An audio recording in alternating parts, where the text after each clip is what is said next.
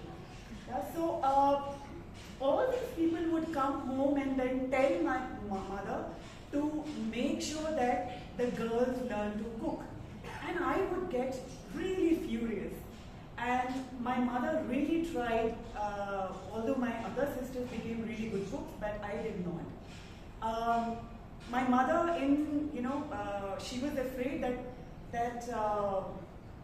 what is going to happen after she gets married. So the only choice that I had was to marry a cook. And when I started working I joined a new process, a new program or project, and we used to laugh around, about marriage, and somebody heard me saying this, that, I just want a person who can cook. Okay? And then, since then, I did not know that my manager was a chef originally, like he studied to be a chef. And the whole organization, not just like the company, my team players, but even our clients, they all hooked together to get us married. If you want to cook, you have a cook right in your team. And that is how I got married. And his name is Pushkar. I keep pushing him into the kitchen all the time.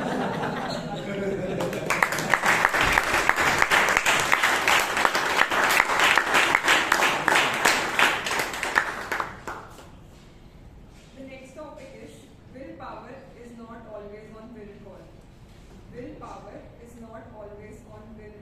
For this, I would like to call Toastmaster Srinidhi R.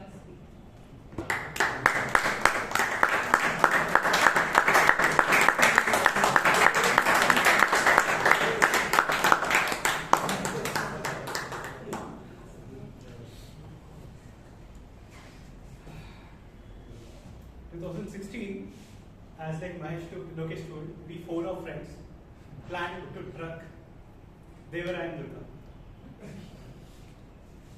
Same story remains what Mahesh has told. We started with enthusiasm. Everybody said, yes, we want to climb. We started early morning, 4 a.m.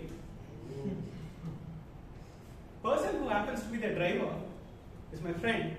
He said, Yamaha, we supposed to reach the top before 8 a.m. We supposed to see the clouds. Yes, we started ready and we started going there. Later, we started realizing that we didn't have anything.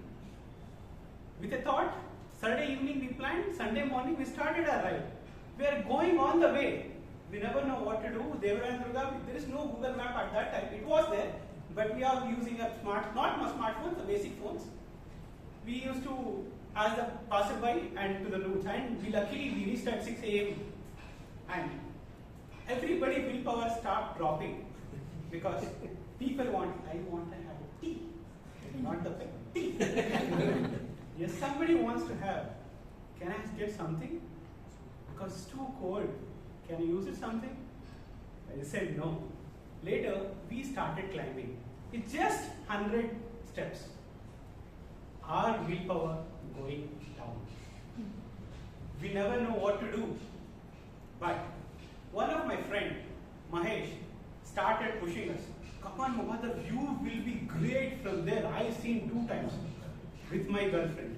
She started realizing, okay, this guy must have seen that, so he's pushing us. With this willpower, and he wants to take his friends along. Weak client with strengthless legs, dry throat, and sweating all our body. As soon as we reach the stop, we realize there is no cloud. This guy who told he went twice is never been to that location. That was the first time. There's an empty hill on the top. The willpower of one person changed our willpowers too.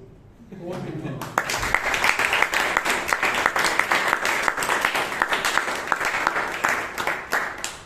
I fully agree with you. When we need most the willpower, at that time when it's not available.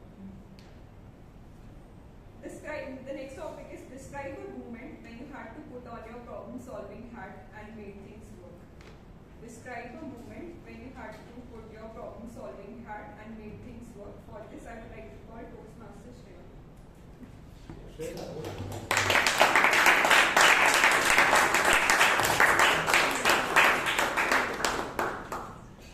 Good evening, Toastmaster. Good evening. And your guest. Describe a situation where I had to put a problem-solving hat. Okay, either works. So I can literally take today's example. So in my college, I study in Christ right now. So there had been selections for badminton, and after getting selected, there was practice for 2 hours from 4 o'clock to 6 p.m. And it was from Monday to Friday, which is today. Today was the last day. My classes ended at 4:30. I ran to the badminton court, all sweaty already. My warm-up was from running from one class to the court. That was my warm-up. And I went there, I started warming up again to impress the coach or whatever. I warmed up and then I went to play. From 4:45 to 6 o'clock, I was playing. And if you're wondering why I was late, it was because of that. If you're wondering why I'm panting so much, it's also because I'm running a little bit low on stamina. So I came, it got ended at 6 o'clock, and then I ran to Dairy Circle, no bus till 6:30. And finally I got AC bus. Thank goodness for airport buses. And even though it was just 30 rupees, I came and thank goodness for our lovely committee who have my back all the time. Toastmaster Srinivas swooped in and took the responsibility of sitting. And sharp at 7 o'clock, I enter the room, and while panting, I calm myself down. It's okay, you're secretary. You don't have to run again on the stage. Just have to deliver a speech if you get table topics. Thank you for that. And that is when I put my problem-solving cap on and just think on my feet, and it resonated a lot with me. Over to you.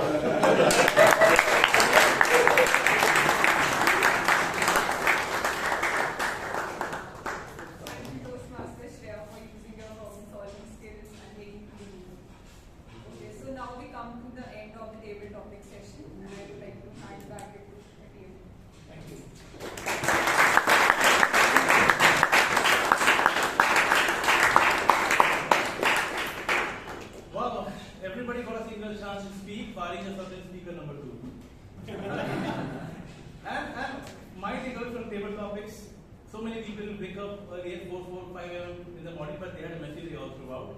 Please wake up late and enjoy your day. And moving on, some people know that I work in sales, and in sales there are 3 or 4 different channels that throws you revenue. One is through inbound leads, and then you have your outbound that you do on your own, then you have marketing, then you have partners. So a couple of months ago, I had a very upset or frustrated partner who wanted to discontinue their service, they wanted to discontinue, terminate, and everything happened.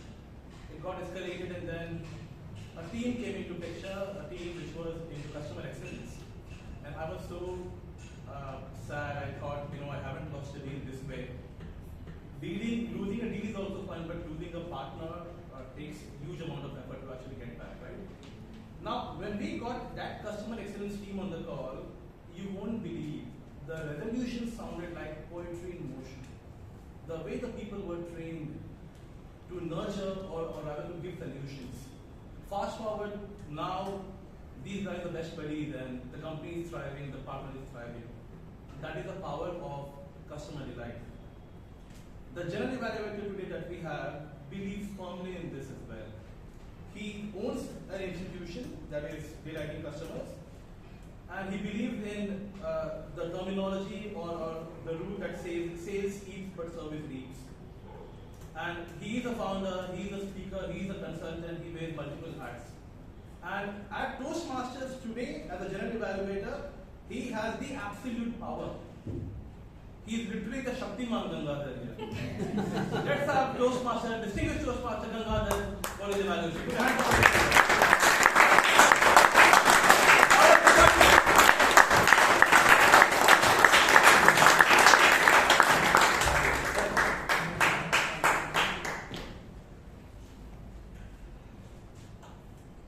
Thank you, Toastmaster Karunakar. Stop. This is working. Lights on. Hello. Hello. Hello. Hello. No, this is the...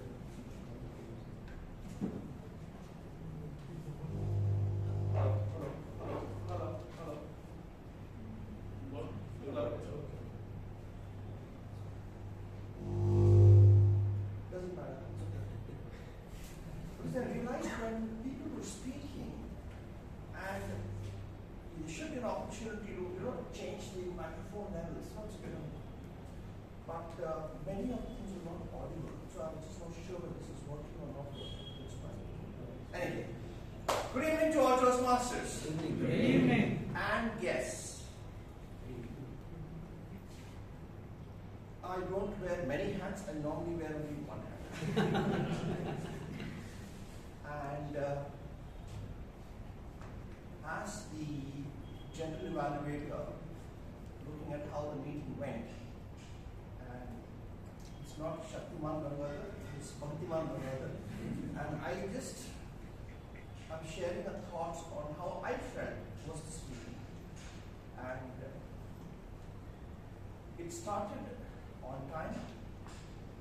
At 6:30 sharp, we had the acting sergeant at arms on stage, and Toastmaster Bala with Riteesh, right? Okay. Started on time. He tried to engage the audience with a very simple, very common questions like, how's the weather, how's the traffic? It's good enough. It was just a warm-up, which is a nice way of doing it. Good way of doing it. And there was no pomp and no glory kind of a thing, but a quick handover to the president. I'm not sure whether I got your name right because I have to check. Did you say that I am the sergeant arms acting and my name is this? It's important to do that. I don't know why. There's nobody else ahead of you who will introduce you. Right? So you need to introduce yourself when you're coming here, especially people who may not know you. In fact, it would be always nice if people do that. Because many people here may not, they know you're sergeant at arms, but are you the acting sergeant at arms? What you don't know. So just to give you an idea of how you could possibly do that. And moving on, we had a lovely story from our president about Miriam Makeba, and you did connect it very well with Ravivarma Tagore. But I felt that though it went with the theme, the story was a bit long and you moved to the theme very quickly in the end. And here again, the theme itself, there are almost everybody here speaks a story. But can everybody here sing a song? It's a huge challenge for people. So everybody can speak a story, but can you sing a song? It's not very easy. So the theme itself was a little bit, you can find a Ravivarma Tagore but it's not an Aam Janta who can possibly do something like that. And also, correct me if I'm wrong, not sure whether you invited all the guests or asked them to. Also because notes, today amongst us we have a Toastmaster who's come all the way from Chandapillai to attend. Toastmaster Deepak. Thank you very much.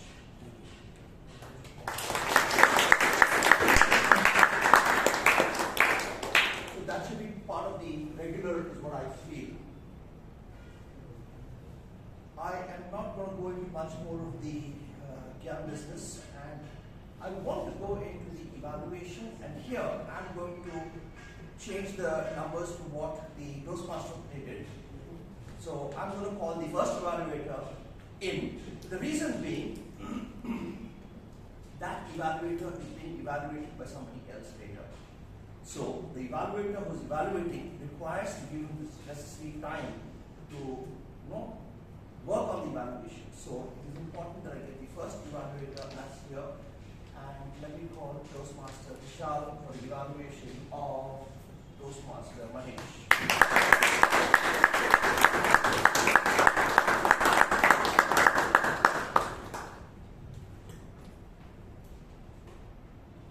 Good evening again, ladies and gentlemen. Good evening. Now, before I begin my evaluation, a small disclaimer.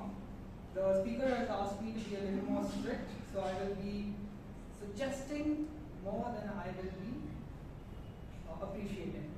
I think that's why he's disappeared from the audience. No matter.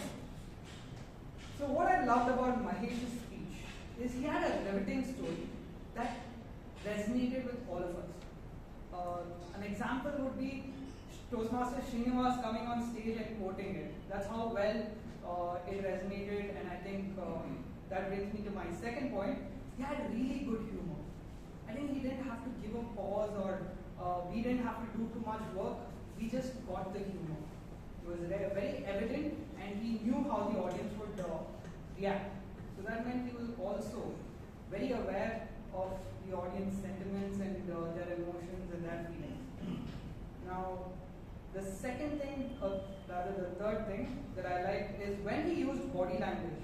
For example, when he was closing the car door and it wasn't closing, it looked like something out of a Charlie Chaplin movie. And it worked. It really worked, and there were a few chuckles and giggles in the audience. Now, the final thing I really appreciate was he did a fair job of painting a verbal picture. For example, when they went on top of the mountain and he told us about how the wind was gushing and almost uprooting them. I think everyone could imagine. Now, coming to the suggestions that I have. In my opinion, there was a bit of ambiguity in the opening. So when you ask the question to the audience, I did not know whether to shout out yes or raise my hand. So if you could just tell the audience, say yes if you agree with me, or raise your hand if you've ever been in this situation. That removes a lot of ambiguity. Now the second thing that I felt could use a bit of work is he could have used different voices and tones. For example, when he said, "Maja, I did not bring my shoes." And they went to Decathlon and one of his friends got down and he said he whispered. He could have showed that with his voice by actually whispering. So that could have embellished his speech. Second thing is, he could have used body language more. For example, when he said 300 meters high, he could have either said 300 meters with his fingers or said 300 meters and I was at the bottom, something like that. The second place where I felt he could have used body language is when he was motivating his friend with Maggie. He could have said, let's just go there and look at Maggie right there. Look, it's almost in sight. So these are the places where I felt you can work on. But all in all, I felt Lokesh, your story with us did resonate. The feeling of a trek your speech did illustrate. You, here and there, rather than speak, if you could demonstrate. And on pitch, if you could concentrate, your speech, you could elevate. Over to you, General Evaluator.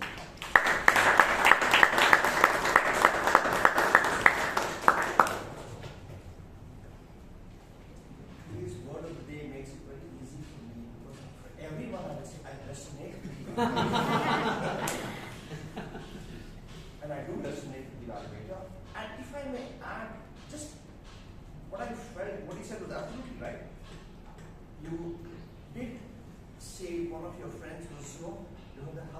behind. Could have enacted a little bit more. When you're just getting onto your knee and yourself, I'm tired, I can't walk anymore. Or, when the other friend was leading a team of ladies, the brightness in the eye is required. And that's a beautiful way of taking it forward. We can work on it, that's all. Alright, moving on. We have the next evaluator who, where's he? I can't see him. Oh, okay. He's a mountaineer, so you never know where he is from what time, you know? So please put your hands together for Toastmaster Pradhan.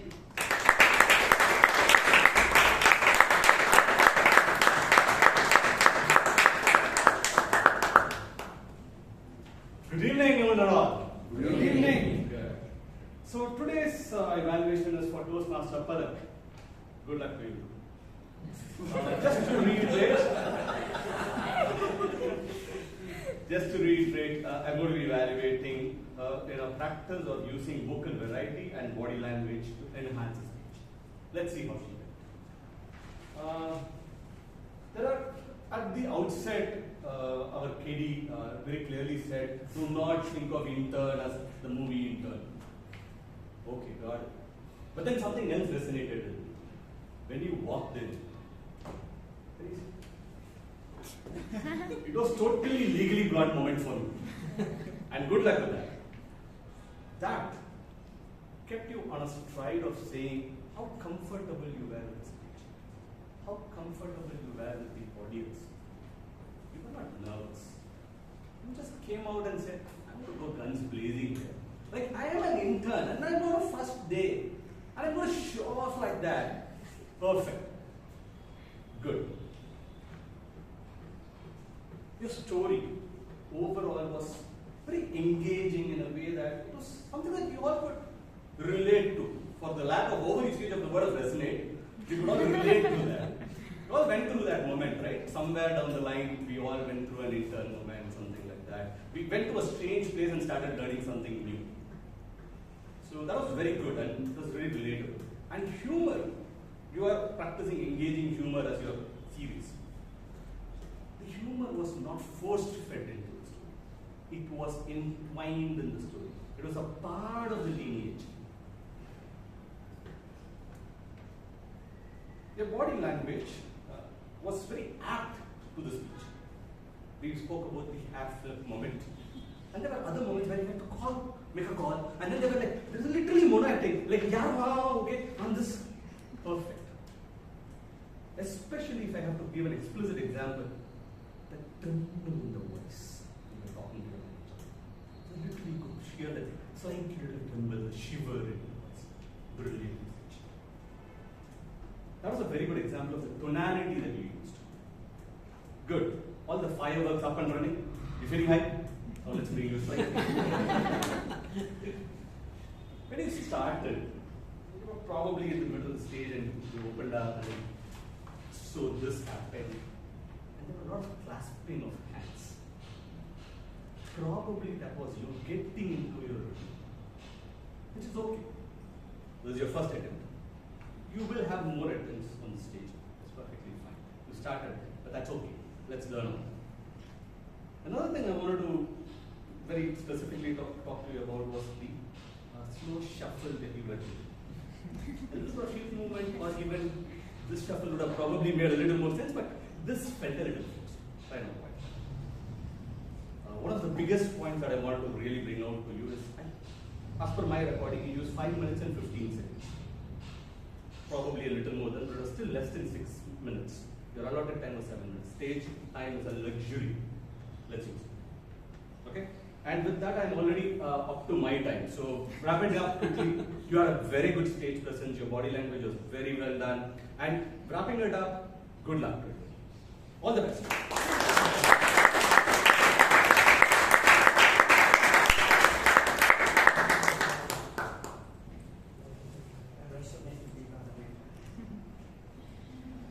If I may just add one small thing which I mentioned earlier, you're very comfortable on stage, no doubt. But your head movement, your hair, I think could be distracting for people. Where you can just, it's not attend to that, maybe the focus will be more on your speech and content than that movement which sometimes does get distracting. So, it's a pure thought. Right. Moving on, somebody who missed their flight, and let's see how the evaluation of that speaker. Please put your hands together to invite Toastmaster Shashank Bhatt.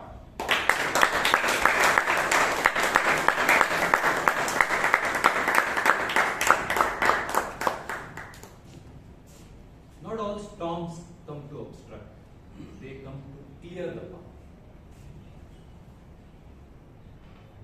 General evaluator for Toastmasters, my dear guests, and Toastmaster Jacob in particular, he took us to that place where he missed the flight, where he went to the room, and where he went to the lecture. It was not his speech, it was all of us with him. That's how realistic the story was.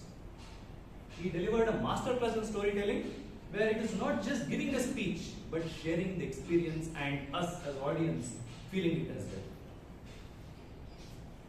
Let us dive into how the storytelling was exemplary. To begin with, he narrated his personal story. It was not about someone else and giving us a nice message. It was his personal story, so it could connect with him well. And it was a simple story. It was a simple story about him missing a flight and how he explored the people later. Right? So we could all connect to it. It was a simple story. The other good thing about this speech was the fact that he used proper body language as well. When he said, it was so cold, I was wearing a jacket when I walked to the library. Right? So he used proper body language, he used the stage when he spoke. Brilliant way of using body in his story when he delivered his speech.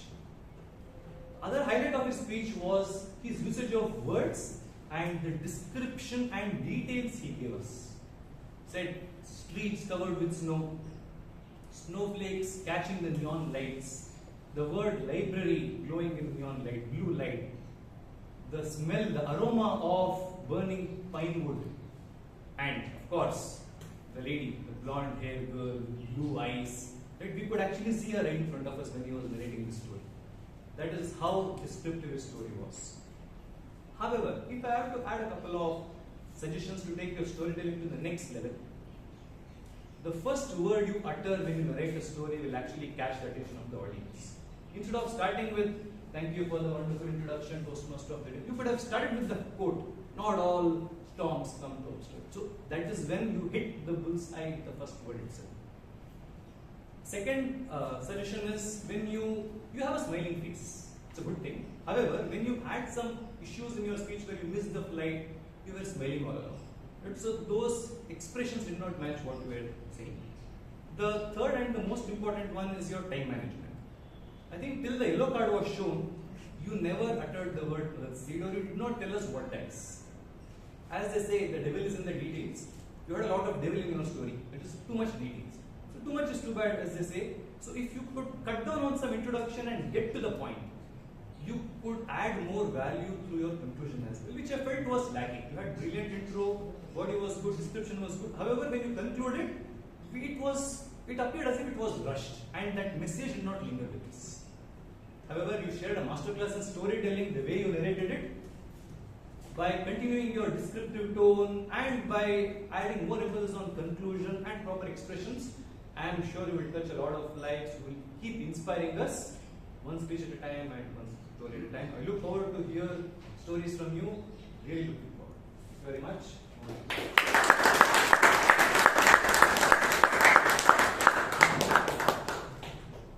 Thank you, Toastmaster Shashank.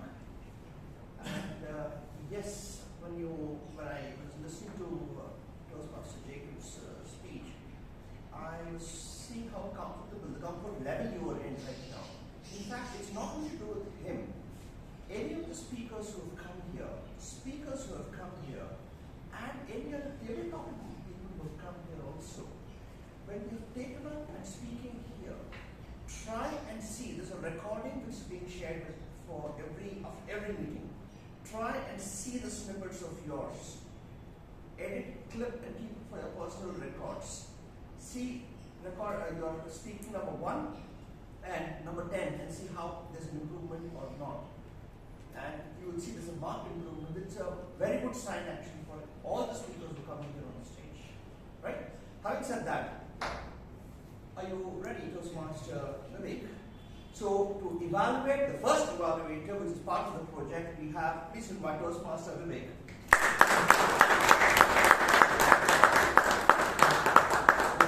For the audience, evaluating a speech is 80% subjective and 20% objective, but evaluating an evaluation speech is 80% objective and just 20% subjective.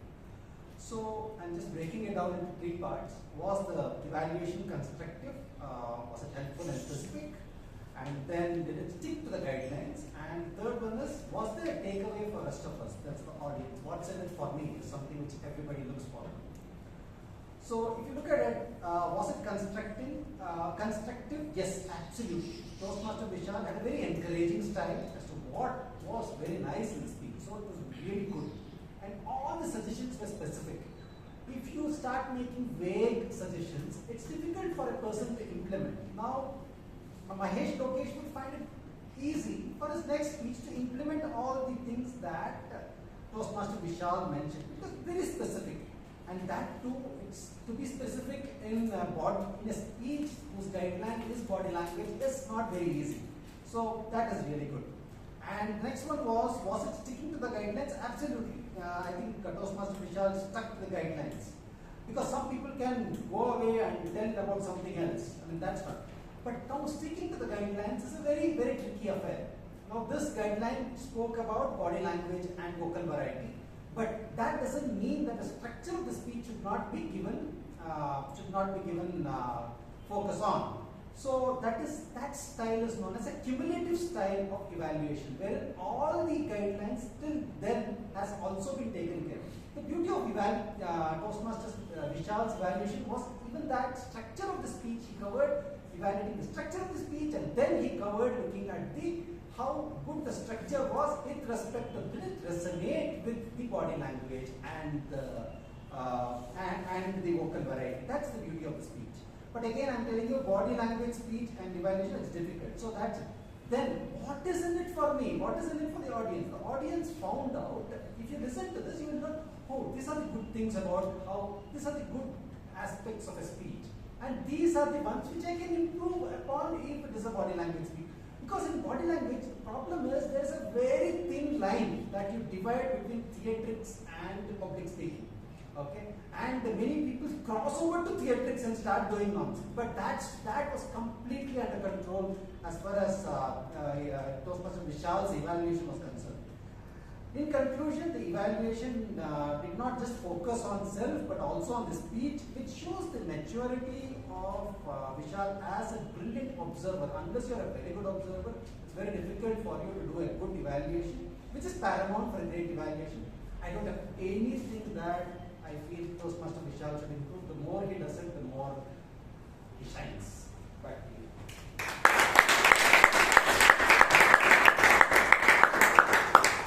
Thank you very much, Toastmaster Vivek. I really go with whatever you said, and I can't evaluate you and evaluators. We have to leave it at that. And I feel today we had a lovely set of speeches and lovely evaluations, and I want you to give a thunderous applause to each and everybody.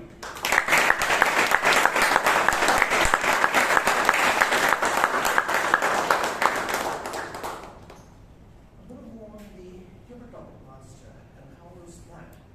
Well, table topics, I think Toastmaster we are doing for the first time. Second time, okay. No. Second is a lovely number. Toastmaster Bhaavya, you have a big advantage. You know what? When you come here, you have a pleasant, lovely, warm smile. The people taking the topic will probably find it easy to do it. But having said that, I found that some of the topics you give, are you non-conformist by any chance? A non-conformist who thinks very differently from the others? I don't know why. Some of the topics that I came across, the thought of inaction is better than wrong action. It could have been twisted around to be made it more easier for the person to come here and think and say, "It's what I felt," or your thought on everything matters equally instead of saying it is a lie. People start going with the wrong way of thinking when you're talking about when it's a long sentence, and when you're talking about the thoughts about everything matters equally. Is it a lie? The focus goes more on the things like lying. What are your thoughts on thinking equally about this? That's it. But when you say lie, you start fumbling on stage here, and it's tabletop, by the way. It's not a prepared speech. So you have to keep those kind of things in mind. And you had very nice comments for everybody who were speaking and who went off the stage. And so you're doing it for the second time, it's fine. Try and keep the topics short, always. This is for every table topic. When you make it very long, then the person coming and speaking, first and foremost, is nervous. Let's accept that. Whoever, me inclusive. And second, if it's long, he tends to forget what you were asked or what am I supposed to speak about. So try and keep it very short and crisp. That's very important in table topics. And the prowess of a table topic master is how comfortable you make the person who's coming here to speak, that you can speak comfortably without any problem. Because that's the idea of it. It's not to put a person in a spot, but to make him comfortable in a spot. That's very important. So it's very important to make the person very comfortable with this. Your topic should be very easy and kind of stuff. So keep that in mind. Good job otherwise. Moving on to our table Toastmaster of the day. Toastmaster Karunakar. He's done a fabulous job. Give him a big round of applause.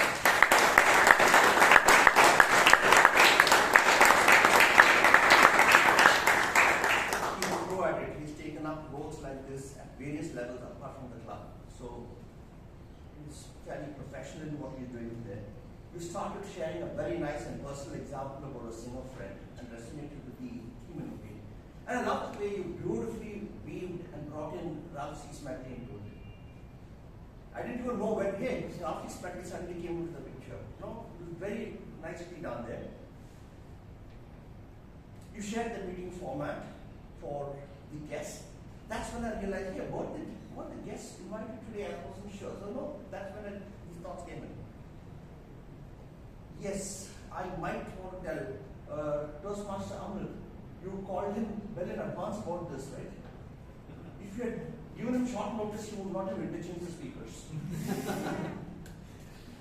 Well, anyway, but it just happens. This is that. And I was not sure, but I felt that many also may have missed out. The second project was the same as the first one. I probably missed out listening to it. It's my fault. But I asked, did he not? And why didn't Vishal come?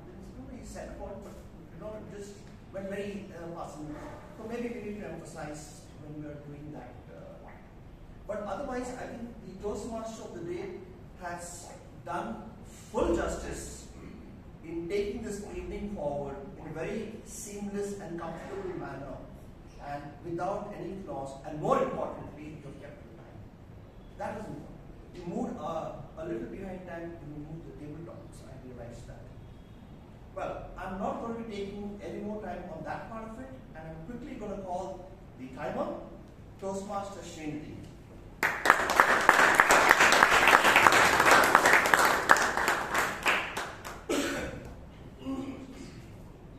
So, with just a handful of Toastmasters actually exceeded their 30-second grace period, including Toastmaster Chaitra, Toastmaster Vishal, and Toastmaster Pradhan. So, that is the grace period was also exceeded. Reaching the red line, it was Toastmaster Shashanka, Toastmaster Veeresh, Toastmaster Srinidhi R, Toastmaster Amrith, Toastmaster Shreyas, and that's pretty much it. And the rest of you did solve it, did give your speech within the yellow period. So the green ones were Toastmaster Palak, Toastmaster Bhaavya, and I'm sorry if I mispronounce any of these names. Toastmaster Himani, Toastmaster Richard, Toastmaster Riteesh, Toastmasters Ajay. So yeah, these are the ones who kept it correctly in time. Rest of them are at the European.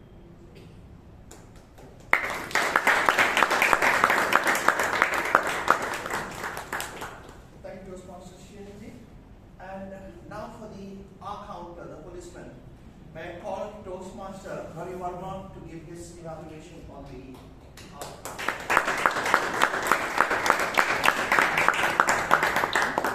So as a silent agent, I listened carefully to all the speeches and tracked the use of the filler words. Some of you were crystal clear and gave nothing to write, while a few others gave me enough data to publish a research paper. So the most repetitive fillers was are more than 40 times, and second most repetitive words are so like. And it's Toastmaster Himani, Toastmaster Richard, Chiranth, Toastmaster Vishal, and Toastmaster Amrith.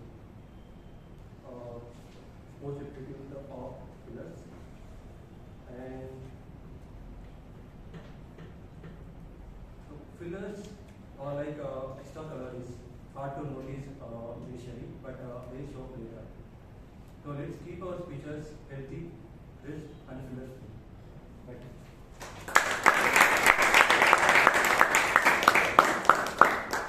Quickly moving on, let's call the grammarian. By the way, Toastmaster Shreyas, when you start off introducing the grammarian, I thought you would give me a big shock again. You know, what the grammarian goes on about. Right. Clap!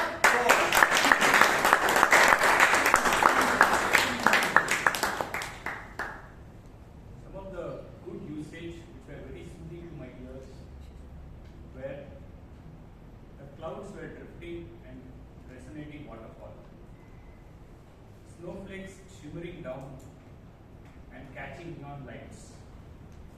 That malignant support I got, painting a verbal picture, part of the meanage. Some of the improper usage sentences were, I only dream of something, should rather be, I dreamt of something. Such time cold out, would better be such a cold climate out. We straightly headed, should rather be, we headed straight to trek. We laughed out as much as possible. Could have simple in words would be, we laughed out loud. I don't know anything at that moment. Better would be, I knew nothing at that moment. What chased me for a longer while can simply be what chased me for something. And the word of the day was first used by Shreya, Toastmaster Shreya, and later by Vishal, Toastmaster Vishal, and PM Gangadhar, and Toastmaster Pradeep, and Toastmaster Veeresh, and of course by Toastmaster Shreyas. Over to you. Thank you.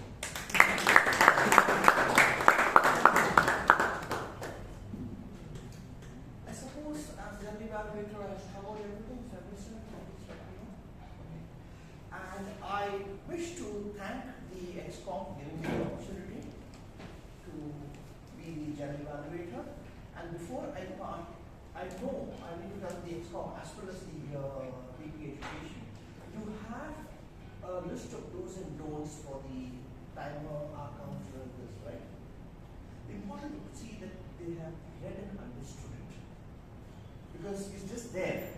Nobody even reads it, I suppose. It's important that we read and see what we should be doing. For example, I'm not in your case today. There are lots of people who want giving the timing for everybody. It's not required. Just for who takes your time. So we have those checklists. We should make sure that they're read and adhered to, so that they do a good job themselves of the respective roles that they're doing. And with that, I think I take leave and I hand this over back to the Toastmaster today, Toastmaster Karunakar. Thank you very much.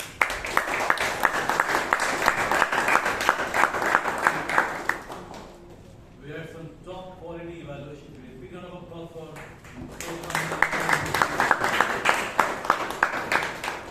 Moving on, we will have announcements and awards to be given out by the President. Over to Toastmaster. Oh yes, it is important that we vote before we hand out the awards. The voting code is 1491. 1491. No vote chewing happens here. Over to the President. Put your hands up to the table.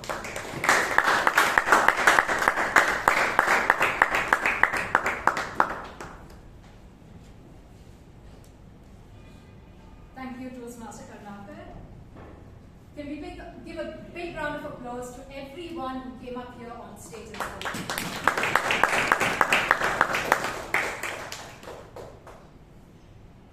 We have a couple of announcements for today. One is we have our contests coming up for table topics and humorous speech on September 12th. All the members are eligible to take part in the contest, and I would encourage all of you to register and start preparing for the contest.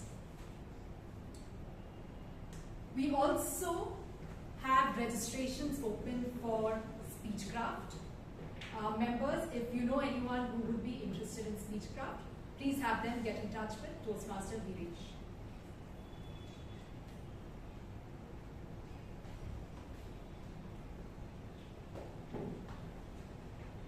Guests, I hope you had a great time today during the meeting.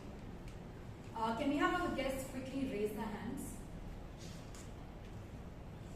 Okay, quite a lot of you. Can I request Toastmaster Veeresh to stand up? Okay, Toastmaster Veeresh will be giving you a walkthrough of what Toastmasters is about after today's meeting. So please make sure you meet him to get a clear idea of what Toastmasters is about. Thank you, Toastmaster Veeresh. Moving on to our awards. The Best Auxiliary Role Taker Award goes to someone who ensured that the word of the day was used and by lots of people today. Toastmaster Shreyas.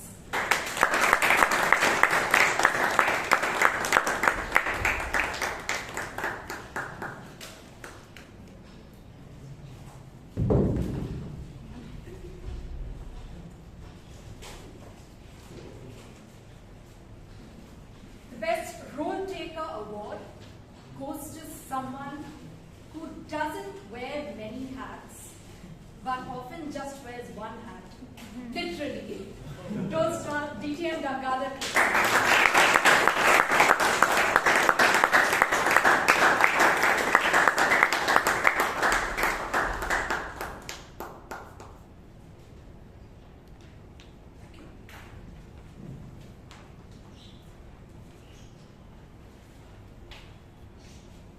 The Best Table Topic Speaker Award goes to someone who had her priorities in life correct right from the beginning.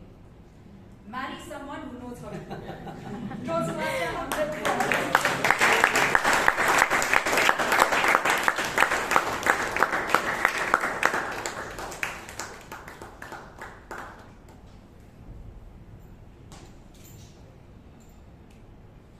The Best Evaluator Award goes to someone who gave us a master class on how to use a body language as an evaluator. Toastmaster Padmanabhan.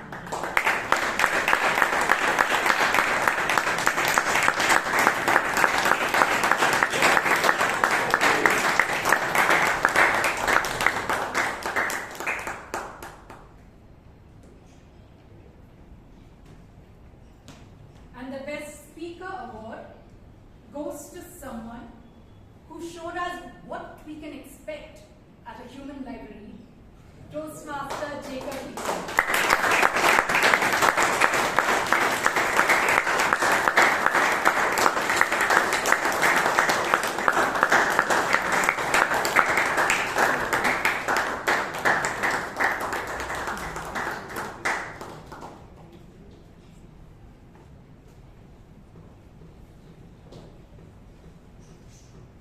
With this, we come to the end of today's meeting. I declare meeting number 1491 closed. Guests, please make sure you join Toastmaster Veeresh after you collect your snacks. And can we have all the award winners come up here for a photograph?